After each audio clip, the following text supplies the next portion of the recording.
Ni kusalimu kwa jina takatifu la Bwana Yesu Kristo, popote pale ulipo na unapoendelea kusikiliza. Leo nataka nikutoe kwenye wasiwasi mmoja ambao umekuwa ukisumbua watu wengi. Mawazo yao yakijiuliza, je, shetani anaweza kuongea kupitia ndoto au maono?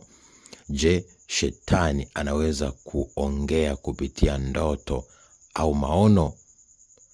Ninachotaka nikwambie ni kwamba shetani hana uwezo wa kuongea katika ndoto au katika maono au kukuletea ndoto au maono, ila shetani anaweza kufunuliwa na Mungu, anaweza kufunuliwa na Roho Mtakatifu kupitia ndoto na kupitia maono. Ukisoma kile kitabu cha Ayubu 33 mstari ule wa 14 mpaka 30, maandiko yanasema Mungu ndiye anayezungumza kupitia ndoto na maono, na platform ya ndoto na maono ni platform ya Mungu, ni mfumo wa taarifa ya Mungu. Shetani hana uwezo huo, na shetani hana nguvu hiyo, na shetani hana anachomiliki kwenye masuala ya kuonesha ndoto na maono. Sasa Mungu anachokifanya ni kuwaonya wanadamu na kumfunua either shetani anapotaka kuwaumiza, kuwafunua maadui wanaotaka kukuangamiza, kufunua mipango ya hila inayotaka kukuangamiza, lakini pia kukutoa kwenye makusudio yako. Kuna wengi leo unaweza kukuta umempenda mtu, sasa umempenda, umemtamani na ameanzisha mahusiano. Sasa unaona Mungu anakufunulia mabaya juu ya mtu yule. Ina maana Mungu usipomsikiliza utaangamia. Ina maana anakuonya juu ya yule mtu kwamba si mtu sahihi. Muda mwingine ni bosi wako, umeajiriwa, lakini anakuonya juu ya yule bosi. Muda mwingine upo kwenye kanisa fulani, Mungu anakufunulia machafu juu ya mtumishi au juu ya kanisa, kwa hiyo anakuonya. Si kusema kwamba shetani anakuletea ndoto, hapana. Kwa hiyo wengi kwa sababu ya kutoelewa mfumo wa Mungu wa kuongea nao, wanapooneshwa ndoto fulani mbaya, wanahisi shetani anataka awatenge na wale watu. Na wengi watumishi ambao ni wa uongo wanafundisha hivyo watu ili wazidi kulinda uchafu wao na wasiweze kufunuliwa. Lakini kumbuka, Mungu ni Mungu anayekupenda na hataki ujichafue. Roho Mtakatifu ni Roho Mtakatifu mwenye wivu, hashei utukufu na shetani. Kwa hiyo ndio maana akiona kitu kichafu atakuonya. Muda mwingine anaweza kukuonya kwenye masuala ya ukoo wako, masuala ya familia yako, masuala ya ndugu zako, masuala ya watumishi, masuala ya viongozi fulani, masuala ya waumini fulani, masuala ya watumishi fulani, ya kanisa fulani, masuala ya biashara fulani. Kwa hiyo unapoona ni kitu kibaya Mungu amekifunua juu ya mtu, usije ukahisi Mungu anaweza kusahau au Mungu anaweza kukosea. Mungu huwa hakosei, na Mungu si mwanadamu. Anasema ukweli kwa sababu neno lake linachunguza. Sisi ni wanadamu, hatuwezi tukajua. Yeye ndiye anayechunguza mioyo na kujaribu viuno. Kumbuka Mungu siku moja anamwambia Samueli, anamwambia, wewe Samueli, umempenda Sauli, unamlilia, unamwombea, lakini mimi Sauli nimemkataa. Ni kweli muonekano ni mzuri, anaonekana mrefu, anaonekana anafaa kuwa mfalme kwa muonekano wa damu na nyama, lakini rohoni sio mtii, rohoni hanifai. Kwa hiyo mimi nimemkataa. Ni kama vile pia alivyosema, mimi nimemkataa Esau, nimempenda Yakobo.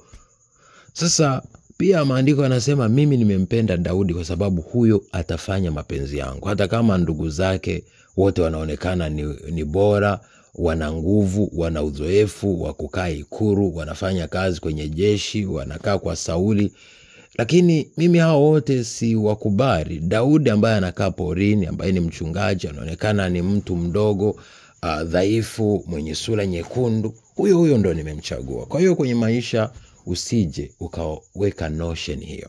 Ndio maana nimetengeneza hii video, kwa sababu hapo watu wengi kwenye ulimwengu wa roho na kwenye mitandao au wale nao fundisha wanasema ndoto ya shetani. Hii ni ndoto ya shetani. Bwana, nimeona hivi, nilikuwa nampenda mtu fulani, naomba labda tuingie kwenye mahusiano, lakini Mungu ananifunulia labda anataka kuniua, ananifunulia.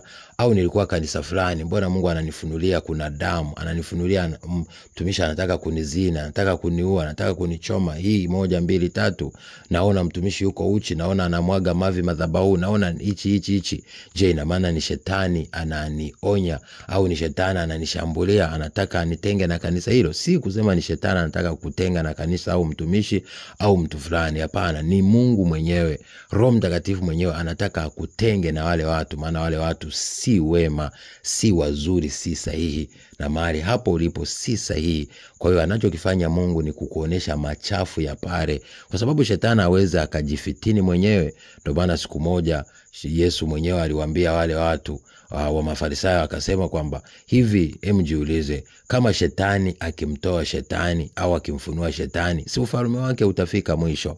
Na kama mimi natoa pepo kwa Beelzebuli, ina maana sasa shetani atajifitini, ni nini kitakachoendelea? Kwa hiyo, lakini akasema kama natoa kwa kidole cha Mungu, jua ufalme wa Mungu umekaribia. Kwa hiyo Mungu ndiye anayemfunua shetani, anafunua hila za wanadamu, na anafunua ajenda za siri za wanadamu kupitia ndoto, maono, sauti, hata hali mbalimbali na ishara mbalimbali. Lakini sisi wanadamu tuna kasumba ya kung'ang'ania, tuna kasumba ya kutotii sauti ya Mungu. Kumbuka, tusipotii tunamhuzunisha Roho Mtakatifu na tunamzima Roho Mtakatifu. Lakini tukitii, tukanyenyekea, tukasikiliza sauti yake, tukachukua hatua ya kujitenga na vile Mungu alivyokataa, ndipo atatufanya kama boma la shaba juu ya watu hao. Ndipo watapigana na sisi, hawatatushinda. Watapambana kutuangamiza, hawatatushinda, maana Mungu atakuwepo pamoja ili atuokoe. Soma kile kitabu cha Yeremia 15:19 mpaka 20. Lakini pia soma kile kitabu cha Wakorinto wa pili sura ya 6 mstari wa 18 wa 14 mpaka 20. Kumbuka pia Mungu anatuonya adui za mtu ni wa nyumbani kwake. Kwa hiyo unapoona mtu unamwamini ni mama yako, baba yako, ndugu yako, mtumishi, Mungu akakuonya, usikatae, kwa sababu Mungu ameshasema. Na kumbuka Yesu Kristo alikuwa na Yuda alikuwa rafiki yake, anashika mkoba wa fedha, lakini ndo anataka kumuua.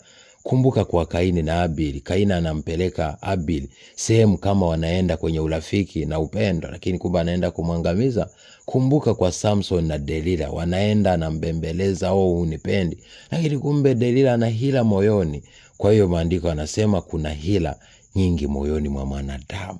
Kwa hiyo usikubali kumpuuza sauti ya Mungu na kuhisi kwamba shetani anaongea au wewe mwenyewe unaongea ndotoni. Hayo ni mafundisho ya uongo. Ndoto zote zinaletwa na Mungu kwa mwongozo wa Roho Mtakatifu. Anachokufanyia Roho Mtakatifu ni kukuonya. Mungu kazi yetu ni kutaka kutuokoa. Kumbuka ukisoma kitabu cha Yeremia 29:11, maandiko yanasema, nayajua mawazo ninayowawazia ninyi ni mawazo ya mema, si ya mabaya, kuwapa tumaini nyie siku za mwisho. Kwa hiyo Mungu anapokuonya, Mungu anapokufunulia mtu fulani ni mbaya au kitu fulani hakifai, msikilize, ndipo utakuwa salama. Tofauti na hapo utaendelea mbele, utaumia. Kumbuka Mithali 29 mstari ule wa kwanza anakuambia, aonywae mara nyingi akashupaza shingo, atavunjika ghafula na hatopata dawa. Nawapenda. God bless you. Be a shining star in Jesus' name. Shalom.